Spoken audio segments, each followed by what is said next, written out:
ओम शांति। 9 फरवरी 2026 के ईश्वरीय महावाक्य। पहले सुनते हैं मुरली के मुख्य पॉइंट्स।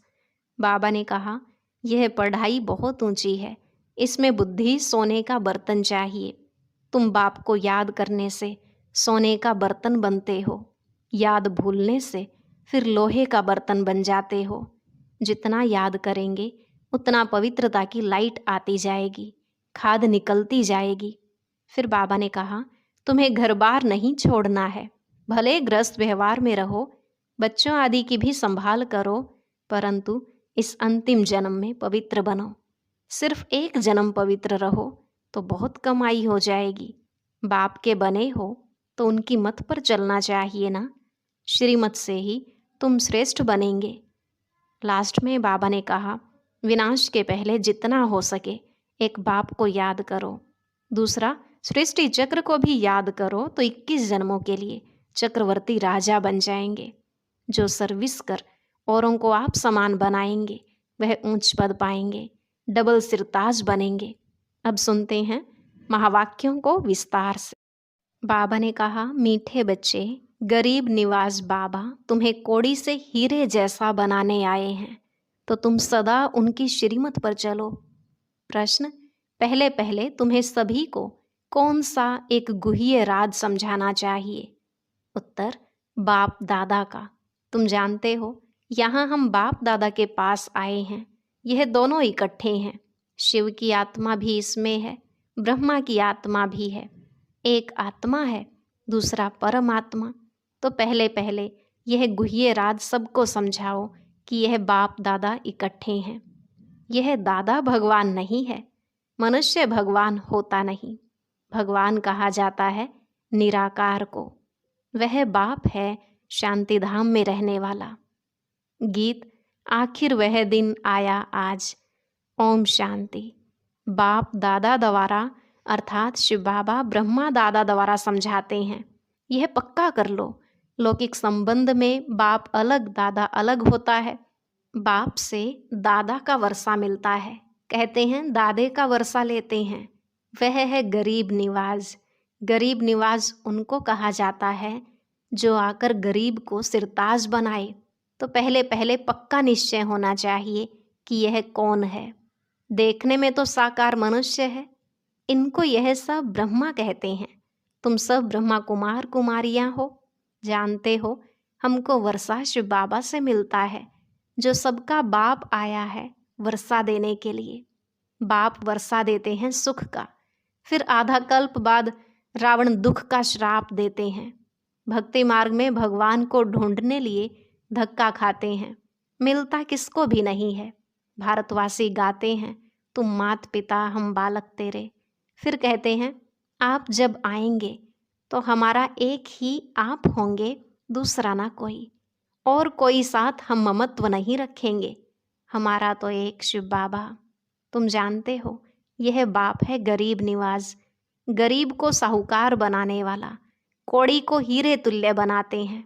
अर्थात कलयुगी पतित कंगाल से सतयुगी सिरताज बनाने के लिए बाप आए हैं।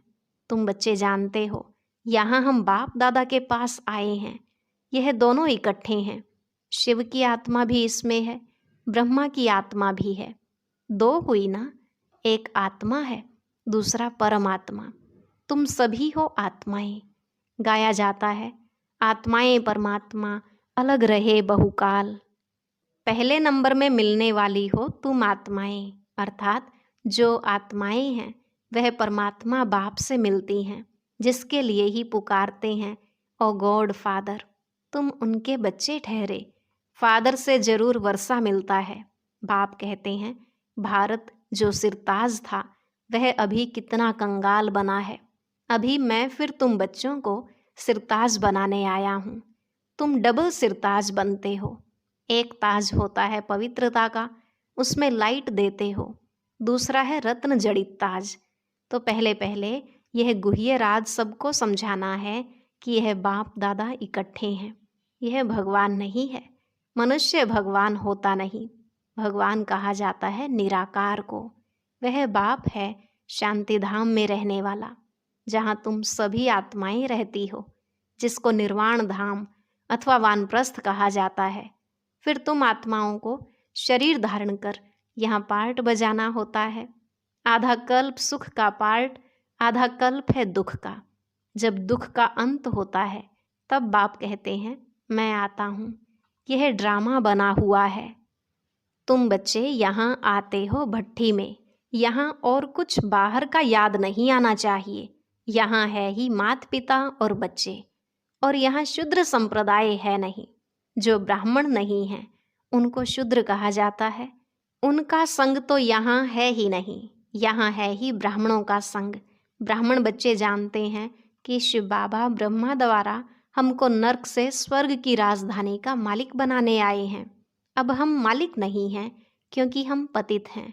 हम पावन थे, फिर 84 का चक्र लगाए, सतो रजो तमो में आए हैं। सीढ़ी में 84 जन्मों का हिसाब लिखा हुआ है। बाप बैठकर बच्चों को समझाते हैं। जिन बच्चों से पहले पहले मिलते हैं फिर उन्हों को ही पहले पहले सतयुग में आना है। तुमने 84 जन्म लिए हैं। रचता और रचना की सारी नॉलेज एक बाप के पास ही है। वही मनुष्य सृष्टि का बीज रूप है।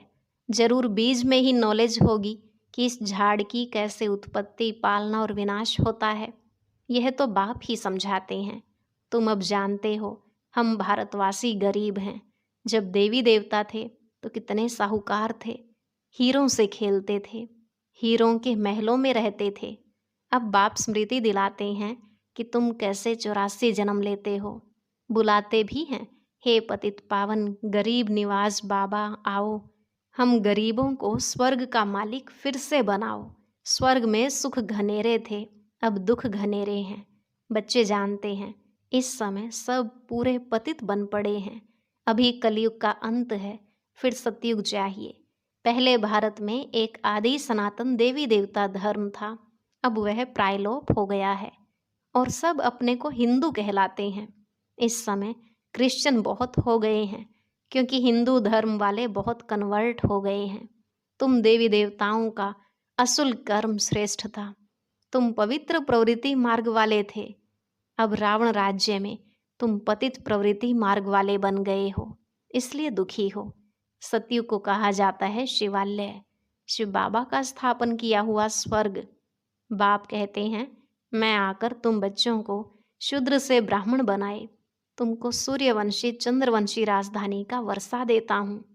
यह बाप दादा है, इनको भूलो मत।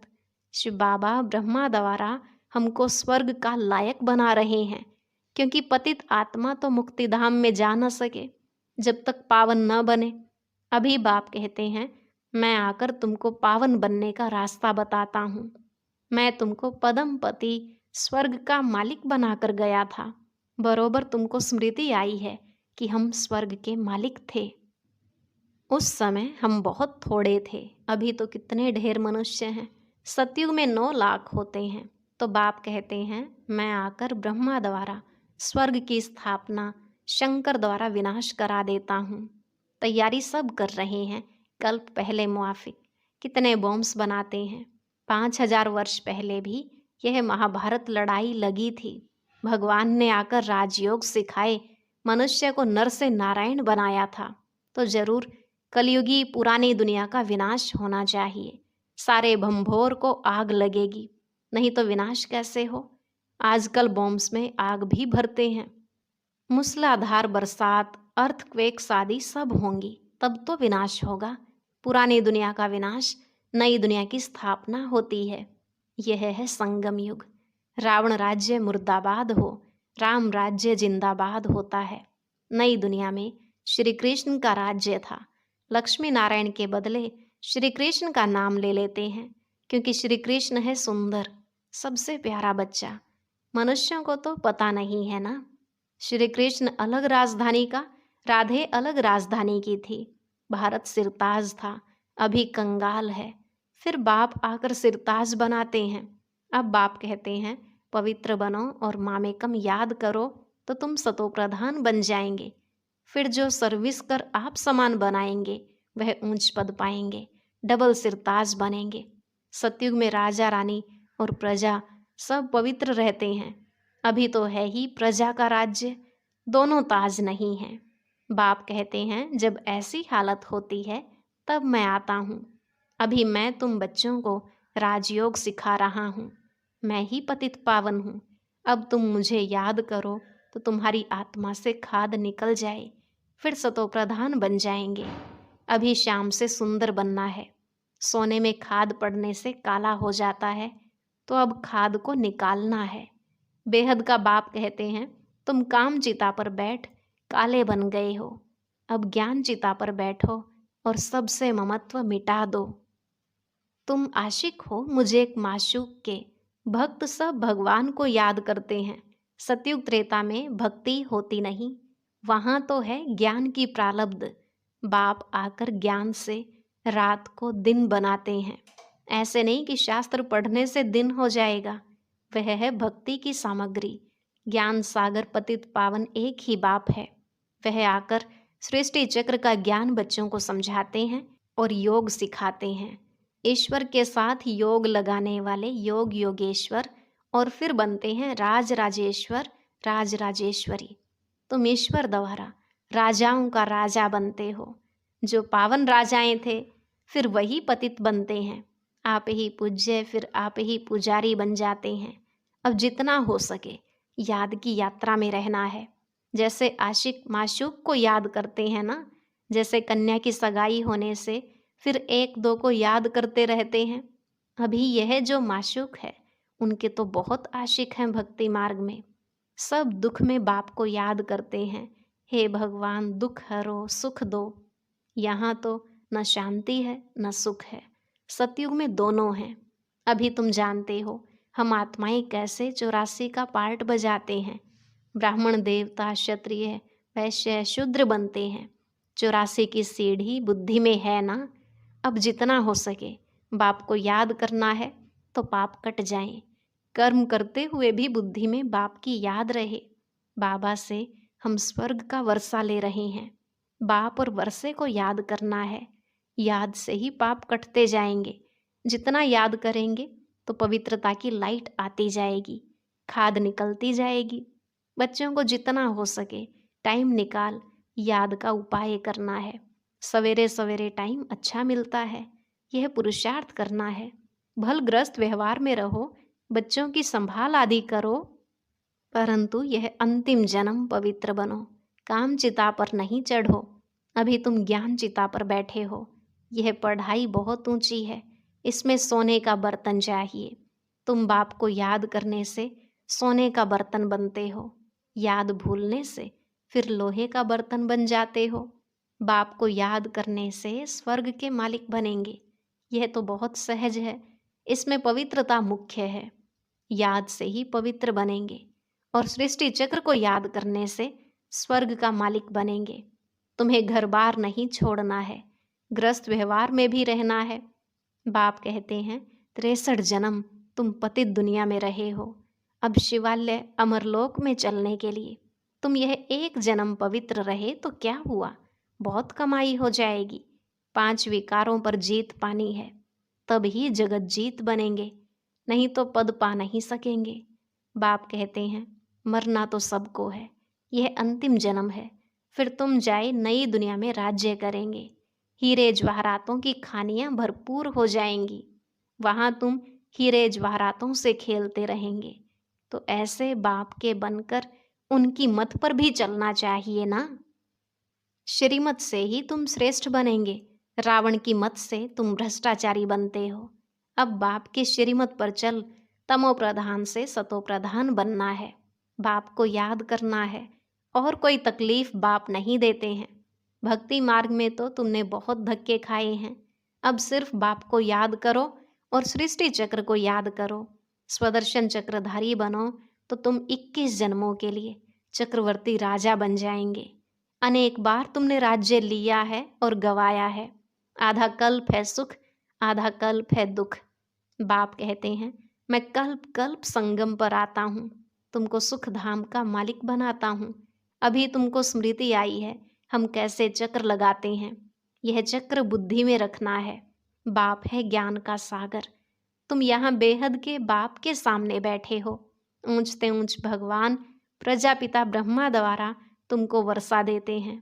तो अब विनाश होने के पहले बाप को याद करो, पवित्र बनो। अच्छा, मीठे मीठे सिकिलधे बच्चों प्रति माता पिता बाप दादा का याद प्यार और गुड मॉर्निंग। रूहानी बाप की रूहानी बच्चों को नमस्ते। रूहानी बच्चों की रूहानी बाप दादा को नमस्ते नमस्ते, गुड मॉर्निंग, शुक्रिया बाबा, शुक्रिया। धारणा के लिए मुख्य सार। पहला पॉइंट, निरंतर बाप की याद में रहने के लिए बुद्धि को सोने का बर्तन बनाना है। कर्म करते भी बाप की याद रहे, याद से ही पवित्रता की लाइट आएगी। दूसरा, मुरली कभी मिस नहीं करनी है। ड्रामा के राज को यथार्थ रीति समझना है। भट्ठी में कुछ भी बाहर का याद न आए। वरदान, आपस में एक दो की विशेषता देखने और वर्णन करने वाले श्रेष्ठता संपन्न होली हंस भव। आपस में एक दो की विशेषता देखने और वर्णन करने वाले श्रेष्ठता संपन्न होली हंस भव।